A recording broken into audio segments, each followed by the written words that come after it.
জিনে নামাজে পড়া জিনে আমাদেরকে পোলাও খাওয়াইছে।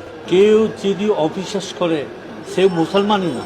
আমি যখন নামাজ পড়ছি, আমি ডান দিকে যখন সালামটা ফিরাইছি তখন আমার সাথেই বসা।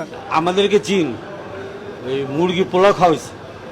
মসজিদ তখন 2টা বাজে, তখন মসজিদে 2 গেট তালা, সব বন্ধ।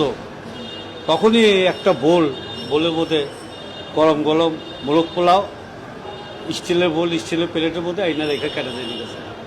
তখন আমরা বুঝে গেছি এটা তো বাবা আমাদেরকে খেবার লেগেছি। তখন আমরা খিদার থেকে জ্বালা পোড়া করতেছি।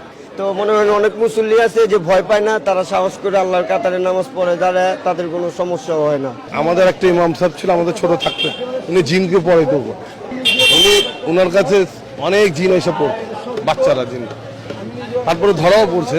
জিনের সাথে কথা কেমনে বললাম বাবা, ওরা কি আমরা তো ডরাই মরে যাবো না, ওরা তো মানুষের রূপে আসে, কান্নাকাটি করে এবাদত করে।